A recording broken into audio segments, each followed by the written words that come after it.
Hi everyone, welcome to the channel Kanas Cosmos. Today in this video, I'm gonna tell you like how was my paper और किस type के questions पूछे गए थे, मेरा experience कैसा था और जब आप सीवीटी एग्जाम देने के लिए जाएंगे तो आपको क्या क्या चीज़ें देखने को मिलेगी, किस तरीके से आपका प्रोसीजर होने वाला है, इन सभी के बारे में आज डिटेल में बात करेंगे। तो let's begin the video without any further delay. तो सबसे पहले बहुत से यूट्यूबर्स ये कह रहे थे कि अगर आपकी एक शिफ्ट में 3 एग्जाम है तो आपको 3 एडमिट कार्ड लेकर के जाना है, वो सभी कलर वाले होने चाहिए, उसमें आपकी फोटो होनी चाहिए, थंबप्रिंट होना चाहिए। इधर सब तो ठीक था, लेकिन ये बिल्कुल गलत है कि आपको अगर एक शिफ्ट में 3 एग्जाम है तो 3 एडमिट कार्ड लेके जाने हैं। दैट वॉज बिल्कुल गलत साबित हुआ था, क्योंकि बहुत सारे यूट्यूबर्स ऐसे कह रहे थे कि यार एक दिन में अगर 3 एग्जाम हो रहे हैं तो आपको 3 एडमिट कार्ड लेके जाने होंगे। तो मैं सोची कि यार ऐसा क्यों, जब हमारी एंट्री एक ही बार होगी तो एक ही एडमिट कार्ड लगना चाहिए, 3 एडमिट कार्ड क्यों लगेगा। इसलिए इस कन्फ्यूजन को दूर करने के लिए मैंने एनटीए की हेल्पलाइन नंबर पर फोन किया एंड बड़े फाउंड कि जब मैंने उनसे पूछा कि मैम मेरा 20 मई को 3 पेपर है, 9 बजे से लेकर 12 बजे तक का पेपर चलेगा, जिसमें मेरे एग्जाम्स हो रहे हैं इंग्लिश के, गैट के और बायोलॉजी के, तो मुझे कितने एडमिट कार्ड लेके जाने चाहिए। तो उन्होंने मुझे बताया कि अगर आपका एक शिफ्ट में 3 एग्जाम है तो आपको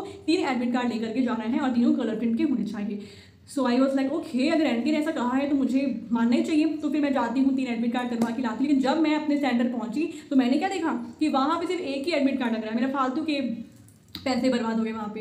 तो ऐसा टाइप का सिचुएशन वहाँ पे देखने को मिला। उसके बाद वो एडमिट कार्ड जो है एक बार आपको बस देखेंगे, चेक करेंगे आपकी वहाँ से एंड देन फिर वो आपको एडमिट कार्ड रिटर्न भी कर देते हैं। सो जिन बच्चों को ये लग रहा है कि एक शिफ्ट में 3 एडमिट कार्ड हैं तो कितने ले जाने हैं, तो सिर्फ एक ही लगेगा। मैं आपको साफ साफ बता दूँ। एंड वन मोर थिंग, एक चीज़ बोला जा रहा था कि आपको जो है एक मेडल पहन के नहीं जाना है, आपके गाउन से मेडल नहीं होने चाहिए, चेन नहीं होनी चाहिए, आपकी इयरिंग्स नहीं होने चाहिए, आपको जो है जीन्स वगैरह पहन के नहीं जाना है, कलर प्रिंट पहन के नहीं जाना है। तो ये सब बहुत लोग ऐसा कहते हैं, क्योंकि मैं सभी को बात मान रही थी, क्योंकि मैं इस बार कोई भी रिस्क नहीं लेना चाहती थी।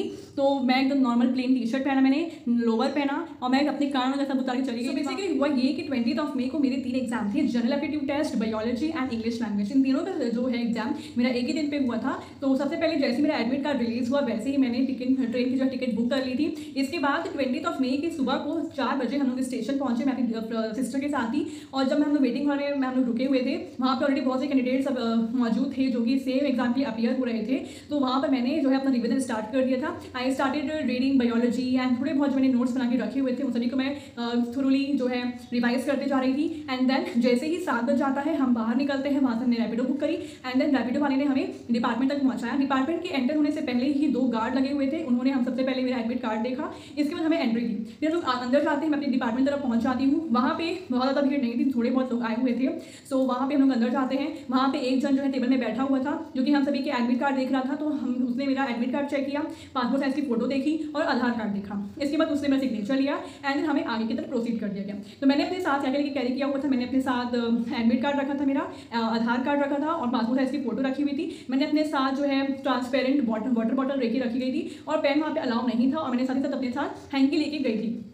हम अंदर जाते हैं, वहाँ पे फ्रिस्किंग नॉर्मली होती है, फ्रिस्किंग हुई एंड वहाँ पे जो आपका मेटल डिटेक्शन होता है वो सभी वहाँ पे नॉर्मली होता है। सो इतना हो जाने के बाद हम अपने जो मेन लैब होता है, जहाँ पे हमारा अमेरिकन कंप्यूटर लैब होता है, वहाँ पे हम लोग अंदर गए। वहाँ पे जो एक और सर वहाँ पे खड़े थे, तो उन्होंने मेरा आधार कार्ड लिया और they start asking me basic question regarding to my Aadhaar card, जैसे कि what's your father's name, what's your address. तो जो लिखा हुआ तो मैंने वहाँ पे सिंपली उन्हें बता दिया कि ये चीज़ें हैं। फिर हम आगे जाते हैं, वहाँ पे एक और सर थे, तो वो वहाँ पे बैठे हुए थे। तो उनके पास एक स्कैनर रखा हुआ था, जो कि वहाँ से हमारा जो फेस होता है उसकी वहाँ पे फोटो खींच रहे होते हैं और हमारा वहाँ पे सिग्नेचर लिया गया और हमने वहाँ पे अपना जो पासपोर्ट साइज की फोटो थी उसको हमने वहाँ पे सबमिट कर दिया।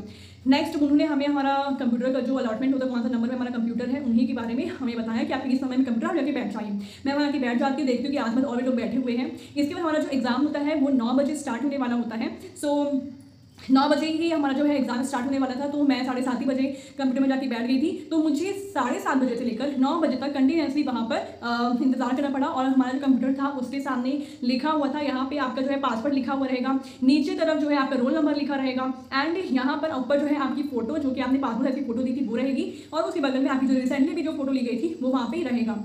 तो ये सब था। तो आपको अच्छे से चेक कर लेना है कि आपका कंप्यूटर चल रहा है कि नहीं चल रहा है। इसके बाद थोड़ा बहुत टाइम बीतता है, वहाँ पे टाइमर लगा हुआ रहता है कितने बजे जो है आपका एग्जाम स्टार्ट हो जाएगा। इसके बाद जैसे ही जो है एग्जाम होने वाला होता है तो हमको जो पासवर्ड है वहाँ पे 8 डिजिट का अपना जो डेट ऑफ बर्थ होती है उसे हमें वहाँ पर लिखना हुआ रहता है। तो हम वहाँ पे अपना डेट ऑफ बर्थ अच्छे से मेंशन कर देंगे जो कि 8 डिजिट का होगा। इसके बाद क्या करना है कि आपको जो इन्विजिलेटर है वहाँ पर आपको जो है अपना एक जो A4 साइज का पेपर होता है वो दे देगा, एक पेन होती है वो आपको वहाँ पर दे दिया जाएगा। इसके बाद जैसे ही 9 बज जाते हैं हमारा एग्जाम स्टार्ट हो जाता है। इसके बाद मैंने देखा कि मेरे एडमिट कार्ड में हमें बताया गया था कि हमारे एडमिट कार्ड में जैसे सीक्वेंस वाइज में सबसे पहले मेरे एडमिट कार्ड में लिखा था, सबसे पहले इंग्लिश लिखा था, फिर बायो लिखा था, इसके बाद मेरा जनरल एप्टीट्यूड टेस्ट लिखा हुआ था। लेकिन जब मैं वहाँ गई तो मुझे पता चला कि वहाँ पर ऐसा कुछ भी सिनेरियो नहीं था। सबसे पहले मेरा जेड से स्टार्ट हो गया, उसके बाद मेरा बायो स्टार्ट हुआ, फिर मेरा इंग्लिश स्टार्ट हुआ। तो जैसे ही मेरा पेपर जैसे ही स्टार्ट होता है हमें अपना पासवर्ड डालना होता है जो कि हमारा डेट ऑफ बर्थ होता है, फिर हमें प्रोसीड में क्लिक करना होता है। इसके बाद आपके सामने कुछ इंस्ट्रक्शन दिए जाएंगे जिसको आप रीड कर लेने के लिए आपको मात्र 5 मिनट का टाइम दिया जाएगा। रीड करने के बाद आप उसको नेक्स्ट में प्रोसीड करोगे। इसके बाद आपके सामने एक और पेज ओपन होगा जहाँ पे आपको जो बेसिक चीज़ें होती हैं वो बताई जाती हैं, जैसे कि आपका अगर आप सही करते हो तो आपको +5 मिलेगा, गलत करते हो तो -1, मतलब ये सब चीज़ें जो आपको मालूम है वो सब आप पे आ जाती है। नेक्स्ट हम नेक्स्ट में क्लिक करेंगे। इसके बाद जब आप देखोगे तो आपके सामने एक पेपर ओपन हो जाएगा जो कि कंप्यूटर का रहता है। तो वहाँ पे ओपन हो जाता है जनरल एप्टीट्यूड टेस्ट का पेपर स्टार्ट हो जाता है मेरा, और वहाँ पे टाइमर ऊपर चलने लगता है जो कि 60 मिनट्स का होता है, वो वहाँ पे स्टार्ट हो जाता है। तो बस आपके सामने कंप्यूटर रहेगा, बगल में आपने कितने क्वेश्चन अटैम्प्ट किए, कितने नहीं किए, कितने मार्क ऑफ रिव्यू करे हुए हैं, वो सब आपके साइड में आ जाएंगे। बीच में आपके पूरे क्वेश्चन पेपर आ जाएंगे और बस आपको वहाँ पे सेव एंड नेक्स्ट ऑप्शन रहेगा, मार्क फॉर रिव्यू का रहेगा और क्लियर का ऑप्शन। ये 3 जो है आपके नीचे पर ऑप्शन लिखे हुए रहेंगे। नेक्स्ट हमारा जो जनरल एप्टीट्यूड की बात कर लेते हैं, तो वहाँ पे किस टाइप के क्वेश्चन पूछे गए थे, चलिए इसकी बात कर लेते हैं। बात करते हैं जनरल एप्टीट्यूड टेस्ट की। तो बेसिकली मेरे सामने जब ओपन हुआ तो मैंने देखा कि वहाँ पे कंपाउंड इंटरेस्ट से बहुत सारे क्वेश्चन पूछे गए थे। वहाँ पर मेंसुरेशन से बहुत सारे जो क्वेश्चन होते हैं वो पूछे, जैसे आपको हाइट को फाइंड आउट करना रहता है, आपको area of square, area of triangle, ये सब चीज़ें वहाँ पे फाइंड आउट करनी रहती है। नेक्स्ट बात करें तो वहाँ पे जो work and time related question पूछे गए थे, जैसे अगर ए एंड बी इस पर्टिकुलर वर्क को इतने डेज में करते हैं और बी और सी इसको इतने डेज में करते हैं, तो बताइए टोटल का रेशियो कितना हो जाएगा। ये टाइप के क्वेश्चन वहाँ पे देखने को मिले। एंड और जैसे क्वेश्चन थे वहाँ पे स्पीड, डिस्टेंस और टाइम से रिलेटेड क्वेश्चंस भी आए हुए थे, और वहाँ पे लाइक रीजनिंग के क्वेश्चन थे, विजुअल रीजनिंग के क्वेश्चन थे, और वहाँ पे बहुत प्रकार के जो है नंबरिंग क्वेश्चन भी दिए हुए थे। सो बहुत टाइप की वहाँ पे क्वेश्चन जो है आपके सिलेबस जैसा दिया हुआ है वो सभी वहाँ पर आ जाता है। लेकिन बाद में यहाँ पे सैलोटिज्म नहीं आया था और यहाँ पे कैलेंडर का क्वेश्चन आया हुआ था, लेकिन क्लॉक का जो क्वेश्चन था वो मुझे वहाँ देखने को नहीं मिला। सो बेसिकली बात करते हैं मेरा एग्जाम किस तरीके से गया, तो आई वुड से कि general aptitude test was not that much necessary for my desire code, इसलिए मैंने उसको उतना ज़्यादा ध्यान नहीं दिया था। मैंने नॉर्मली ऊपर से हल्का फुल्का पढ़ लिया था।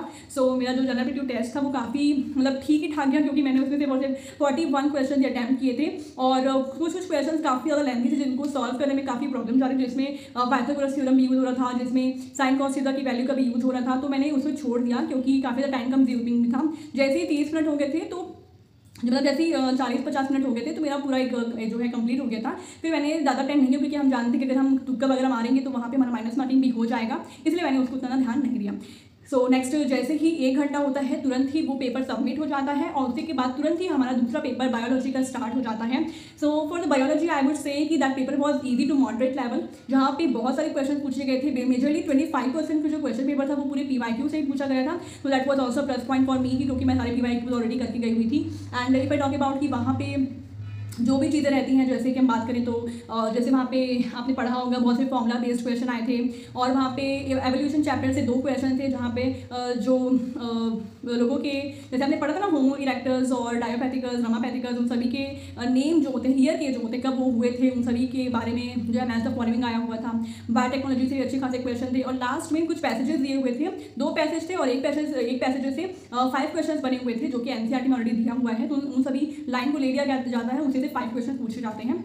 सो वहाँ पे ये सभी चीज़ें हो रही थी। And if I talk about कि वहाँ मेरा जो पेपर कैसा गया, तो मैंने 50 में से 50 क्वेश्चन अटैम्प्ट किए थे, क्योंकि सभी मुझे पढ़े हुए लग रहे थे और ऑलरेडी बहुत ईजी क्वेश्चन आए हुए थे जो कि मैंने ऑलरेडी अच्छे से पढ़ा रखा था। और जिन बच्चों ने बहुत ही अच्छे से डीप अंडरस्टैंडिंग करी होगी NCERT की, वही इस एग्जाम में अच्छा एक्सेल कर सकता है। और इफ आई टॉक अबाउट कि बाकी सब चीज़ें तो वहाँ पर अच्छी थी। एंड यस, बायोलॉजी मेरा बहुत अच्छा गया है, आई वुड से दिस। और मैंने सारे क्वेश्चन अटेंड किए थे, बहुत अच्छा पेपर आया हुआ था, थोड़े बहुत ट्रिकी क्वेश्चन भी थे बीच बीच में। So that was overall very nice. और बायोटेक्नोलॉजी से अच्छे क्वेश्चन थे, ह्यूमन रिप्रोडक्शन से क्वेश्चन थे, और कुछ थोड़े बहुत हार्मोन्स के और आपके जो human reproductive health and care के बारे से भी बहुत अच्छे सारे क्वेश्चन बने हुए थे। तो ये सभी मेजर टॉपिक एंड चैप्टर्स हैं जिसको आपको अच्छे तरीके से करके जाने हैं। नेक्स्ट जैसे 1 घंटा हुआ मेरा बायोलॉजी पेपर, मेरा जो बायोलॉजी का पेपर था वो 30 मिनट्स के अंदर ही कंप्लीट हो गया था। रिमेनिंग जो 20 मिनट्स बचे हुए थे, आई मीन नहीं 40 मिनट्स में मेरा पेपर कंप्लीट हो गया था। जो बचे 20 मिनट्स थे उसमें मैंने जैसे पूरा गो थ्रू किया, अच्छे से देखा कि मैंने कोई मिस्टेक तो नहीं करी है, थोड़ा बहुत मैंने बहुत अच्छा मेरा पेपर गया, दैट वुड आई से। जैसे 1 घंटा कंप्लीट होता है वैसे ही दूसरा हमारा जो पेपर सबमिट हो जाता है और तीसरा पेपर जो मेरा इंग्लिश का था वो आ जाता है। नेक्स्ट अगर मैं बात करूँ इंग्लिश की, तो इंग्लिश का क्या कहना, लाइक उसमें बहुत सारे पैसेजेस आए हुए थे, 3 पैसेज थे मेरे में और दे वर रिलेटेड टू समथिंग, कह सकते हैं कि थोड़े बहुत सोशल लाइफ से लेकर के थे, उस टाइप के पैसेजेस आए हुए थे और एक पैसेज से 5 क्वेश्चंस बन रहे थे जिनका थोड़ा सा मुझे बोलना चाहिए थोड़ा सा डिफिकल्ट था एग्जैक्टली क्वेश्चन आंसर खोजना, तो वो बहुत टाइम कंज्यूमिंग था। 20 मिनट्स में ही हो पाया मेरा जो पैसेज। उसके बाद जो बचे हुए 40 मिनट्स से 30 मिनट्स से, तो उसने मैंने कर लिया था बाकी के क्वेश्चन, जिसमें 10 जो है रीअरेंजमेंट के क्वेश्चन आए हुए थे जो कि थोड़े से ट्रिकी थे, क्योंकि हम एलिमिनेट करने के बावजूद भी 2 क्वेश्चन तो बचे, तो हमको थोड़ा सा अच्छे से ध्यान देकर के करना पड़ रहा था। बात करें तो वोकैबुलरी सेक्शन की, तो वोकैबुलरी काफ़ी ज़्यादा टफ आई हुई थी, because in that we have to go through, क्योंकि देखो वोकैबुलरी तो मैंने बहुत अच्छे से करके गई थी। मैं एसएससी लेवल, आईएलटीएस लेवल और हिंदू टाइम्स की भी वोकैबुलरी करके गई हुई थी, और जितने भी यूट्यूब सेशन मुझे जहाँ से भी वोकैबुलरी मिलती है वहीं से उसको पढ़ के जाती थी। लेकिन टू बी वेरी ऑनेस्ट, मेरा पढ़ा हुआ ये भी वोकैबुलरी वहाँ पे नहीं आया था, पता नहीं कहाँ से वो लोग वोकैबुलरी देते हैं, and that was really very strange.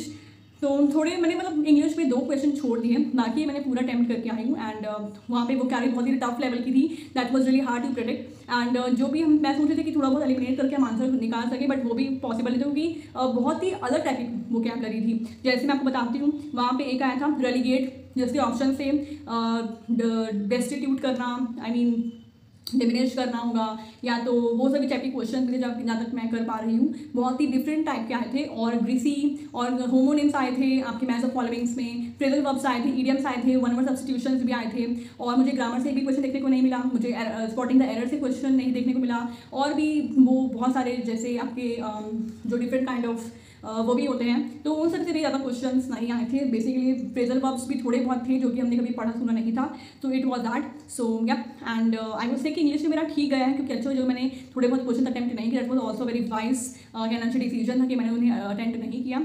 So yes, this all about my thing, and जब हम बाहर जाते हैं हमें अपना सबमिट कर देना होता है। सो आई वुड से कि मेरा पेपर काफ़ी अच्छा गया था, and I am so happy with the biology and English as well, दोनों ही मेरे पेपर अच्छा गया था। इंग्लिश पेपर मेरा जो है इंग्लिश पेपर मेरा 10 मिनट पहले ही हो गया था, तो मैंने 10 मिनट के अंदर ही उनको अच्छे से गो थ्रू कर लिया कि कहीं कुछ मिस्टेक तो नहीं होगी। मैंने 12 पेपर को अच्छे से रीचेक किया कि कुछ प्रॉब्लम तो नहीं है, कहीं कुछ गलती तो नहीं होगी, मैंने गलती कुछ और क्लिक तो नहीं कर दी, सबको मैंने फटाफट से सेव एंड नेक्स्ट करते गई, and now I am so satisfied कि मेरा पेपर काफ़ी अच्छा गया है, and I am so happy. अब मेरा पेपर है 30 मई को, जहाँ पे मैं देने वाली हूँ केमिस्ट्री और फिजिक्स का पेपर।